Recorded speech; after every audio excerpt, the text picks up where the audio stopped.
Okay. Nice to meet you. I'm Dr. Takahashi, Hiromizu Takahashi. I'm working at Juntendo University Hospital. So today I'm going to tell you about the essential of shortness of breath, is dyspnea. So today we only have 30 minutes. So let's start. So how to diagnose dyspnea? Dyspnea can cause, several diseases can cause dyspnea, like heart failure, pneumonia, something like that. And for diagnosis, I sometimes think about organs. So let's think about organ. What kind of organ can cause dyspnea? Maybe it's lung or heart, and sometimes it's vessels, artery. So if the patient comes here, outpatient, who are elderly person, and he or she complain dyspnea. So what is the diagnosis? This is just not a precise diagnosis. You can find out some differential diagnosis. And according to one paper research, there is a ratio of cause of shortness of breath.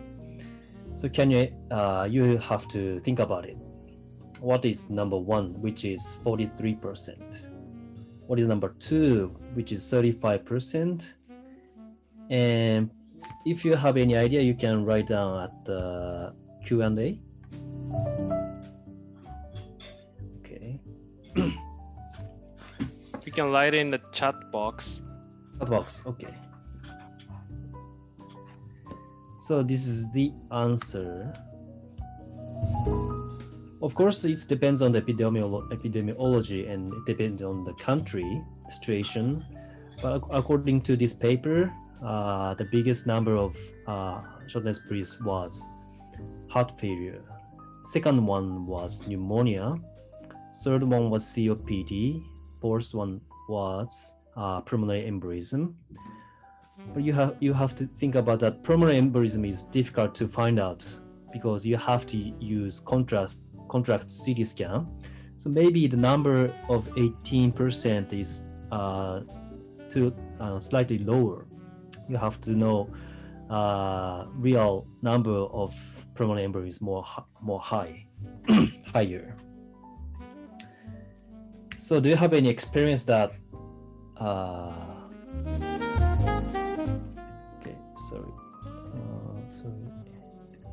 do you have any experience that I thought it was pneumonia, but it wasn't. Maybe you have. Many diseases can cause, mimic pneumonia, like liver abscess, pyelonephritis, bacterial meningitis, tuberculosis, lung cancer, heart failure, pulmonary embolism, asthma, something like that. So only chest X-ray or some information cannot lead a diagnosis of pneumonia. So today's essential of this is the essentials of pneumonia. Important things to take care of pneumonia patient. Sorry. So you have to focus on interview, vital sign, and pulmonary.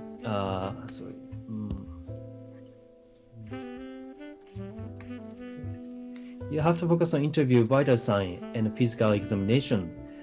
Of course, chest X-ray or CT scan is important, but everybody can check X-ray or CT scan, but important information comes from interview, vital sign, or physical examination for the diagnosis or for the treatment. And if you think that the patient is pneumonia, you have to take culture, you have to take sputum, and if you have items, you should do gram staining to distinguish what is the cause of bacteria. You have to find out the name of bacteria to use antibiotics appropriately. and also evaluate severity appropriately, which is also important. So, history of pneumonia. What is a typical episode of pneumonia? This is the example. 72 years old female. She felt dyspnea when she was watching TV. She called to ambulance because dyspnea has not improved. Her respiratory rate was 24. SpO2 was 93% at room air. And when emergency service arrived at her house, her vital signs was this. Her consciousness was clear, and blood pressure, heart rate is slightly higher, and blood pressure, body temperature were normal, and respiratory rate was improved by using 2 liters of oxygen. SpO2 was also improved by oxygen. And do you think this episode is really look like pneumonia or not? Okay, so the point is her dyspnea what happened suddenly, and she didn't have fever. So this is a typical flow time course of pneumonia. So pneumonia usually don't happen suddenly, and time course was usually several days. So this case was not typical pneumonia case. If it suddenly happen, maybe the cause is myocardial infarction or pulmonary embolism. It's not this. It's not look like pneumonia. And chills and shivering comes from bacteria usually, and cough comes from lung or heart. So chills and shivering plus cough is look like pneumonia. And you have to check that the patient has a risk factor of aspiration pneumonia or not, which is also important. So let's move to vital signs. What is the typical vital sign of pneumonia? Of course, fever. If you think about, the patient comes to your hospital with fever and cough, or fever, cough plus dyspnea, you think about pneumonia, of course. But and maybe 18% of pneumonia has fever, but it's 80%. People think that if the patient didn't have fever, sometimes you exclude pneumonia, but you can't because it's not 100%. Especially for older patients, frequently absent fever. So especially older people, even if the patient didn't have fever, you cannot exclude pneumonia. How about respiratory rate? Respiratory rate is sometimes ignored by a nurse or doctor because it's not easy to take. You need time. And if the patient speaking, you cannot take respiratory rate. You have to check after the physical examination.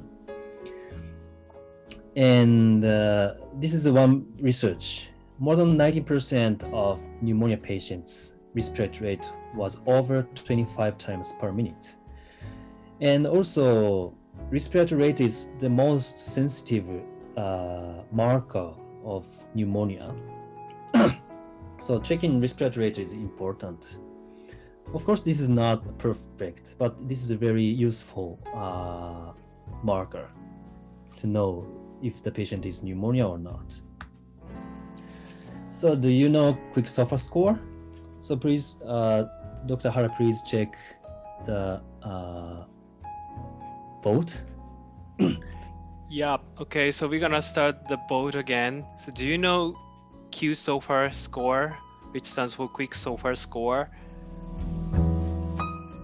I just want to know the knowledge of, you guys knows about Quicksilver score or not? By the way, Dr. Takashi, you can turn on the video. Sorry for Oh. the inconvenience. Now, like, Okay. I changed this thing. Okay.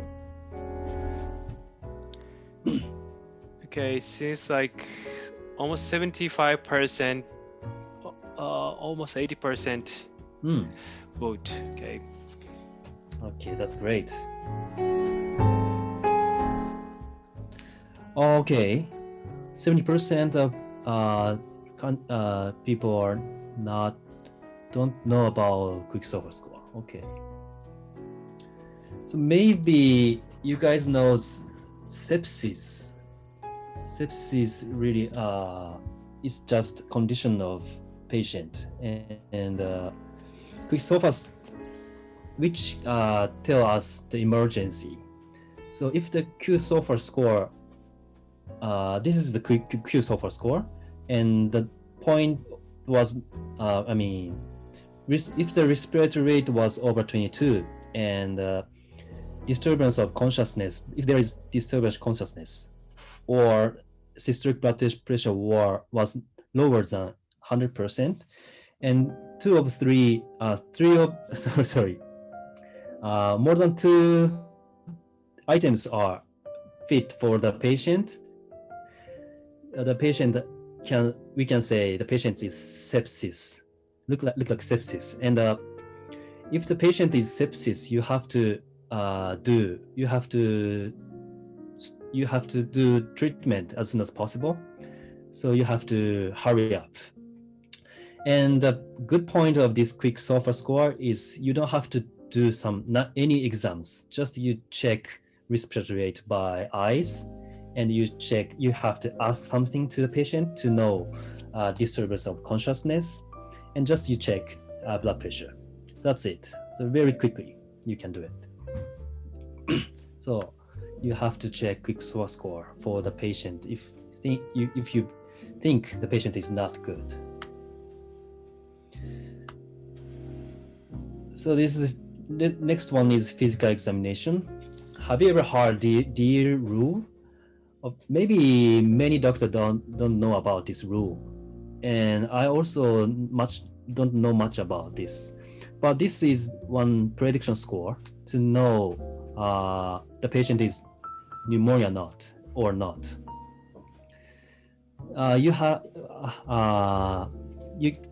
As you can see, there is 1, 2, 3, 4, 5, 7 items, and one is nasal discharge, sore throat, muscle ache, night sweat, sputum, respiratory rate, and body temperature. 3 of these are history: nasal discharge, sore throat, muscle ache, night sweat, sputum. 2 of these are vital signs. So you can estimate pneumonia by history and vital signs. This is the important thing. You don't have to remember. You don't have to remember these rules. I want to explain about pneumonia. Also, there is a Hackering score. This is the same prediction score, and in this score, there is body temperature, heart rate, crackles, decrease of breath sound, and no asthma. So 2 of these are vital sign, 2 of these are physical examination, and 1 of these are history. So that's why I say that history, physical, and vital signs are important. By the way, do you know 3 symptoms of typical cold? Because this is weird that if the patient has nasal discharge, the point was minus. And if the patient has sore throat, the point was minus. So if the patient has nasal discharge or sore throat, the patient doesn't look like pneumonia. Why? And I want to explain about this. So what is a typical cold? 3 symptoms of typical cold, which is cough, nasal discharge, and sore throat. So patients have these 3 symptoms: nasal discharge, sore throat, and cough. We thought it's common cold. and also it's viral infection. But if the patient has only nasal discharge or only sore throat or only cough, which indicate bacterial infection, and if the patient only has sinusitis, nasal discharge, which indicate sinusitis, sore throat, which indicate pharyngitis, only cough, which indicate pneumonia, because bacterial infection infect only one organ, small part, which is normal things. Okay, so next one is auscultation. Is it difficult for you? Maybe yes. And this is advanced knowledge. If you hear the lung sound, you can sometimes hear coast crackers, and the coast crackers is changing depends on the condition of patient. The patient's pneumonia is very new. If the patient's pneumonia is very new, you can hear a whole breathing. You can hear coast crackers during whole breathing. But if the patient's condition was getting better, almost cure, the sound, you can hear the sound from middle at the end only. So the coast crackle sound is changing, depends on the patient's condition. This is advanced, but you can try to check. You can try to hear tomorrow or next week. Yeah. So when you hear auscultation, you have to check left and right. Always you have to check left and right, which is not only for lung. We have some symmetrical organ, which is lung, kidney, thyroid, lymph node, paranasal sinus, something like that. So when you check these organs, you have to check, always you have to check bilaterally, because you can easily find out the abnormality. Okay. So next one is heart failure, which is one of major cause of shortness of breath. So please check, Dr. Hara, please vote if people knows clinical scenario or not. Okay. Okay, here is another vote. So, do you know clinical scenario? Yes or no?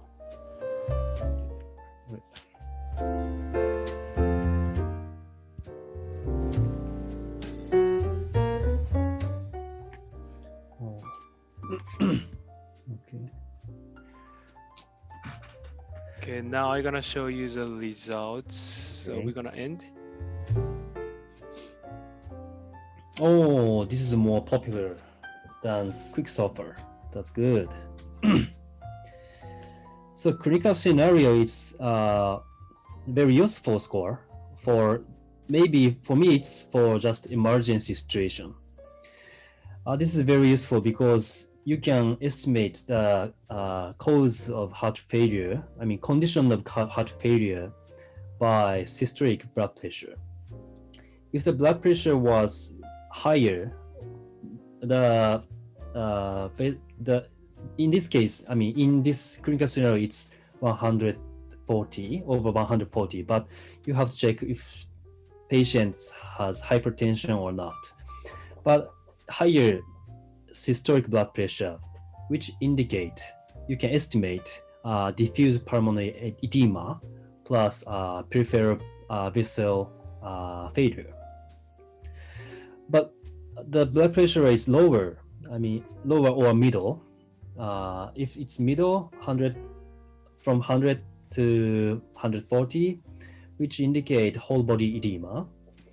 If the systolic blood pressure is lower than 100 mHg, which indicate hyperperfusion. This clinical scenario is very useful, and you can estimate the condition of patient. But you should not use this for whole your clinical practice. This is just for initial things. You can estimate, just estimate. You need ultrasound, or you need history of physical examination. Sometimes you have to check edema at the lower leg area. So whole information you have to get to know the final diagnosis. Okay, and in this clinical scenario, acute coronary syndrome and right heart failure is separated by other 1 to 3, because these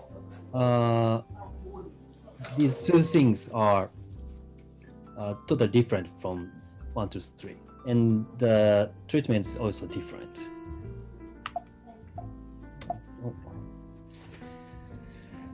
So next one, what time is it? Okay. Okay, next one, cardiac dysfunction. How to judge? You can, of course, we check ultrasound. If the patient is not heart failure because heart wall motion was normal, is it true? It's not true, because there is a heart failure with preserved ejection fraction. Have you ever had this idea? Heart failure, preserved ejection fraction. So please vote. Now we open the vote. Do you know half PEF or half ref? Yes or no?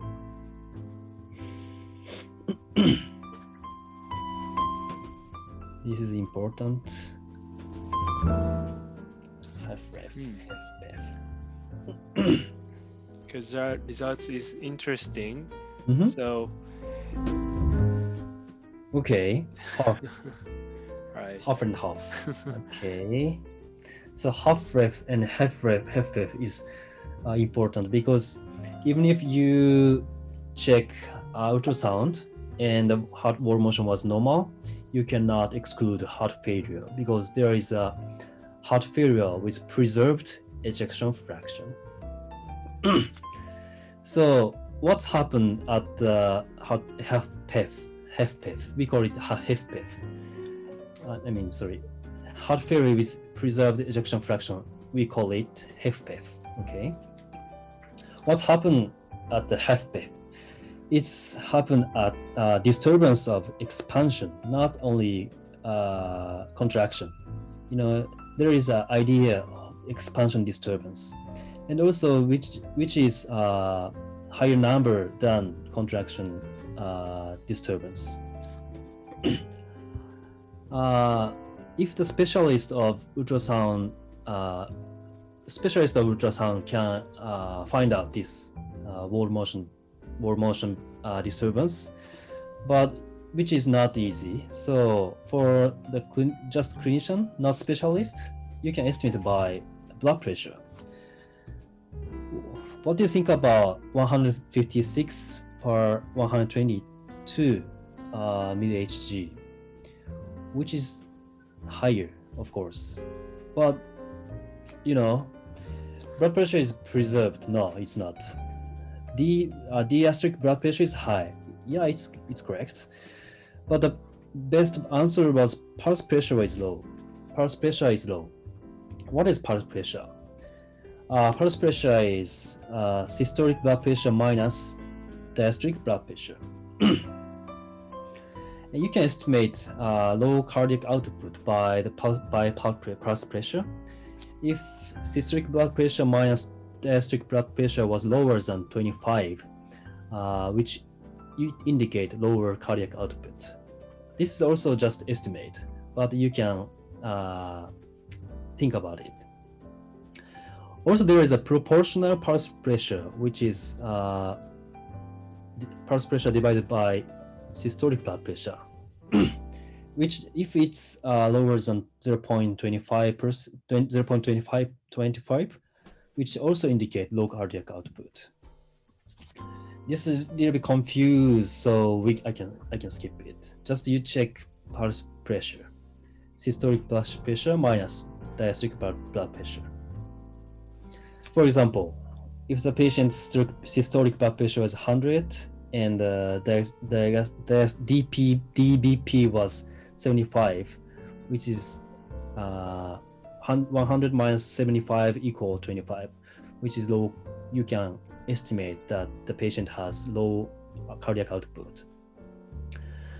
And actually these two, 140 and 180,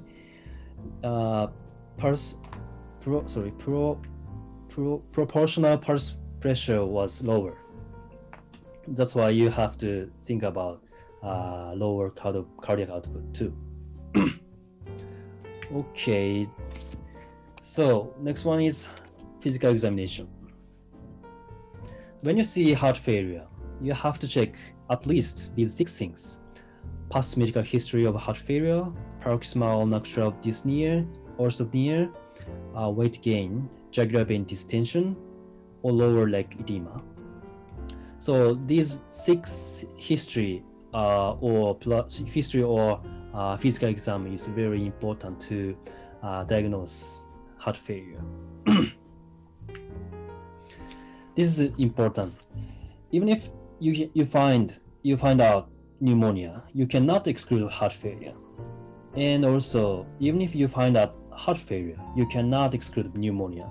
So pneumonia and heart failure can happen together at the same time.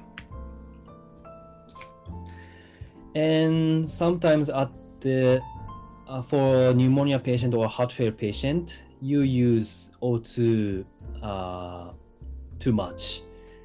The proper appropriate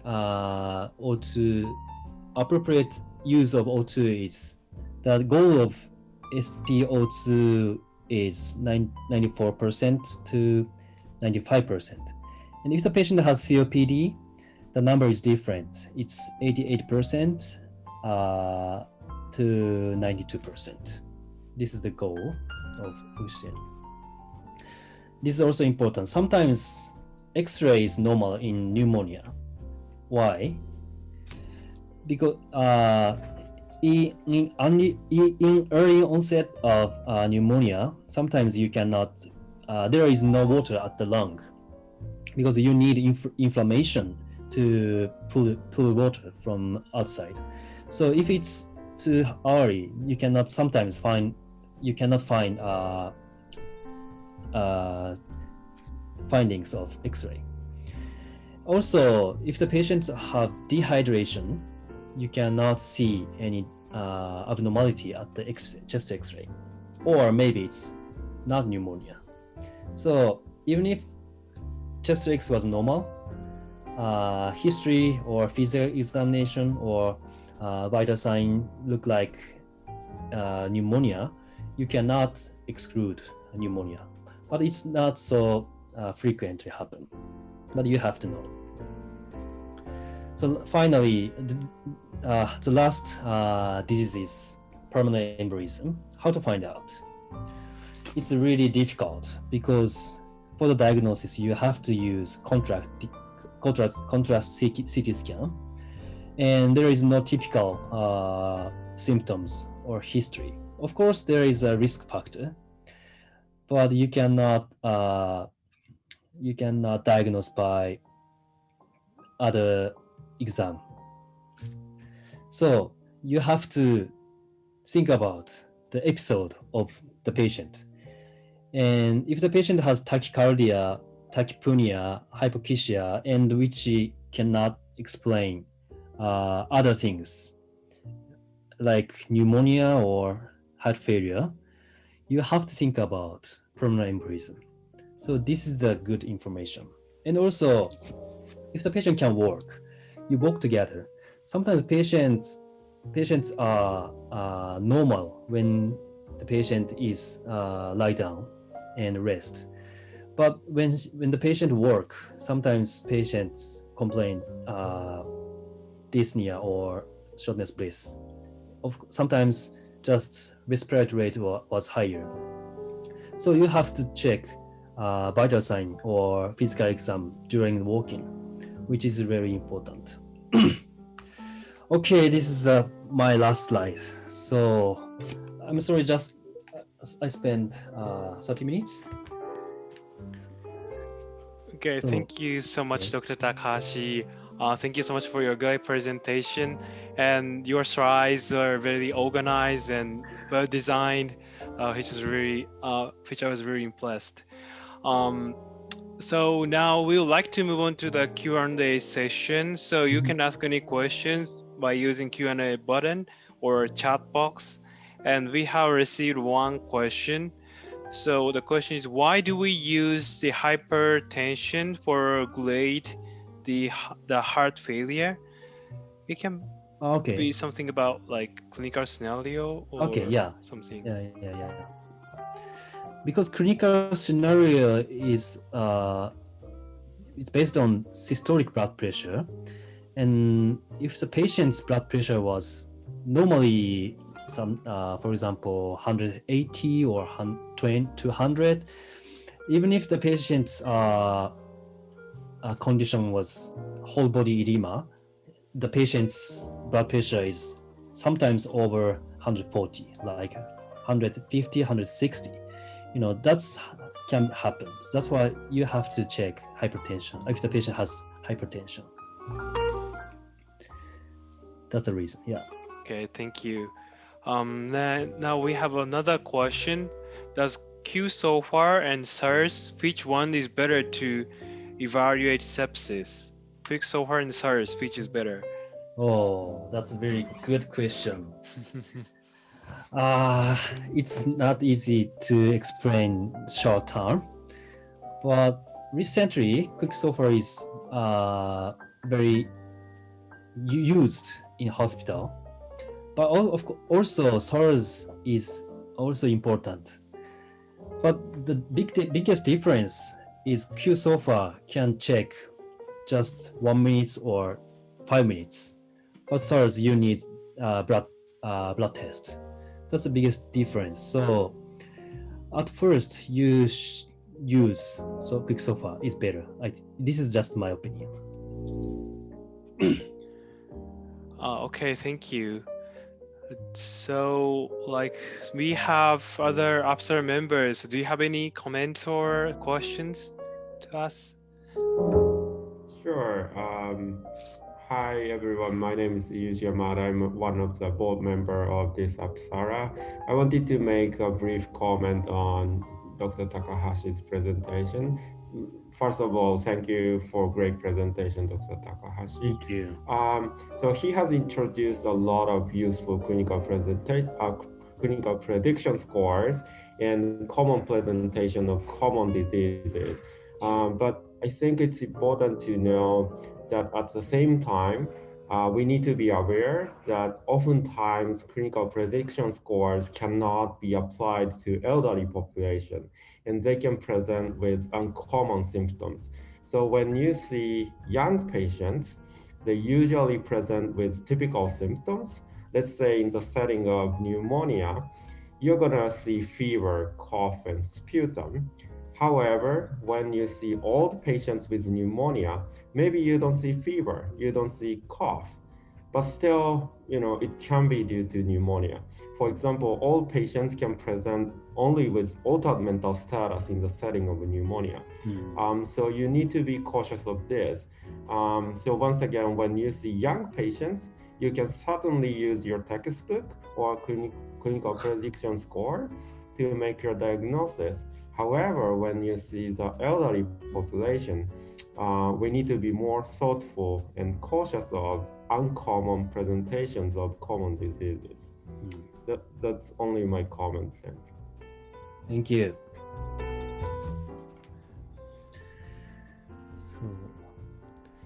Thank you very much. Any other comments or questions? Okay, seems to be fine. So now it's time to end this seminar. So